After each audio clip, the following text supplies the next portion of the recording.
morning mga guys! Dito na naman tayo. Mag-harvest tayo ulit guys.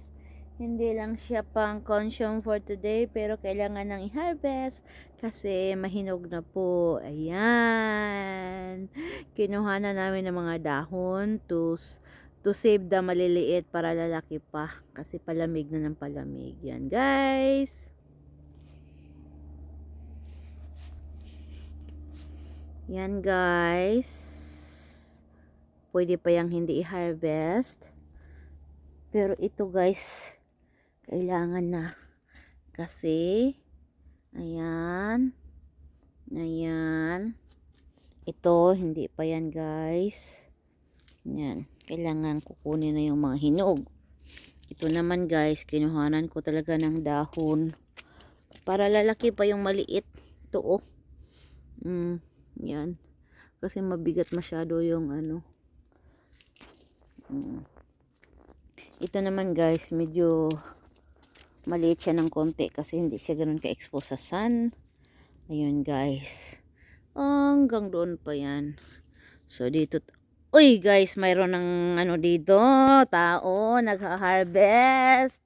Ano kayang ginawa ng mamang ito? May-ari yata ito ng garden.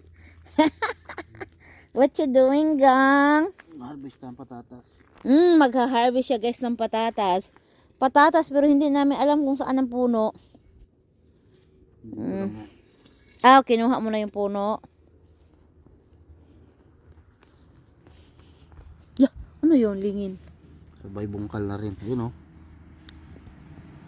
Pakita mo yung ugat. Ugat. Sama yung maliit kasi i-replant yung maliit. Wag mong kunin yung bato. Bakit maliliit? Wala yun. Super liit oh. Kulang yata siya sa ano. Maganda ang yuta niya gang kasi hindi siya ganun kasiksik. Hindi siya maklay. Maugat lang. Ugat. May buhay na ugat. Saan galing yung ugat?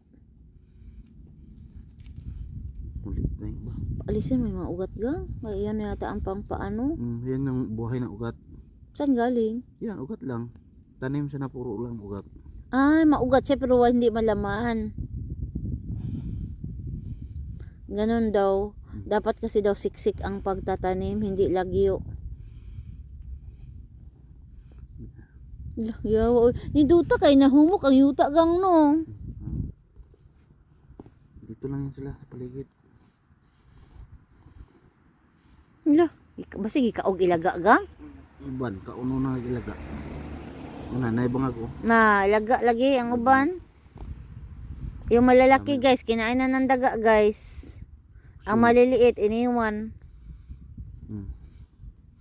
Mamaya yung mga maliliit. Pag hindi mo yan siya hinarvest gang, siguro tutubo yan next year. Tubo. Di, ibalik yan mga maliit. Di malata siguro gang oy. Dali, lubong. Yung malata na. Balik na sila. Kaya pwede man na, good size naman na. Kanarang maliliit. Basta lami po na iprito ng maliliit oy. Sabay na din si Kuya Ganggang nagbungkal. Kasi baka next time bell paper na ilagay mo kasi yung masaya may yung bell paper dito dati. Animan ko to ng ano. Animan ko ng yung garlic. garlic. Pwede din magtanim ron. Sa kuan. Sa end of October. Garlic. Hindi tapos gamot anak gang. Wala man na to ni butay gamot. Ngano na may gamot. Gamot na siya. Mana yung kuan. Bisyo. Ipon dari. Bungag sa ilaga. Isa lang gahit gang. Nawasa. Gulang. Ano ngita na sa buti. Hello. Good morning.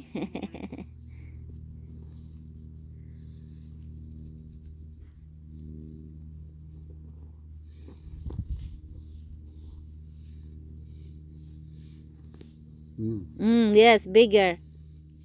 Bigger, guys. Ayan, marami yan dito. mga gagmay, balik yan. Wala unta Next nimo. year, yan naman sila tutulog. Wala unta nimo ko ang puno kay maka-guide to nimo. Napatay ng puno. Ay, Namatay man ang puno pag malabo mga. oh. Mura siya samon, ang samon humagpanganak mamatay. Malingaw jud ko si mong cabbage daghang kaayo ay bunga. Nato sa to. Putsos. Galang ikaw ko. Guys, yung cabbage na guys, oh, ang dami. Lang bunga guys. Kasi siguro yung competition of energy guys, dami naming daong guys. Ikaw bang nagtanim sa mga puno ng togang? Malalaking puno? Tanim mo kasi yung puno na yan eh. Gusto kong utanin yan gang sweet pea.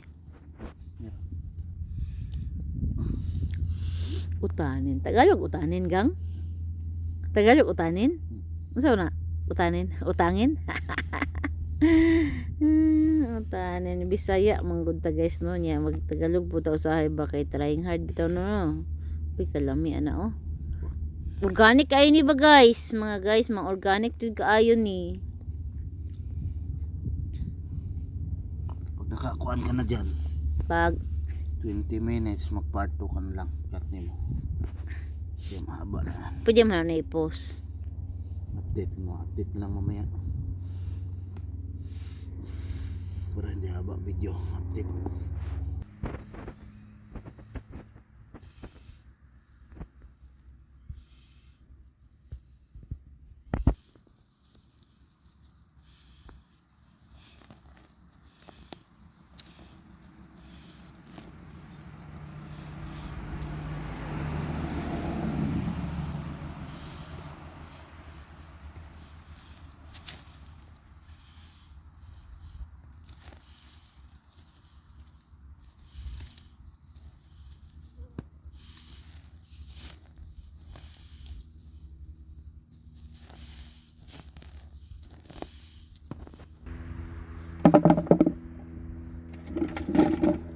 Ayun na mga guys, ang mga na-harvest ni Kuya Ganggang pero hindi pa po yan tapos. Ito pa. Dito pa lang. Ito pa Marami lang. pa doon.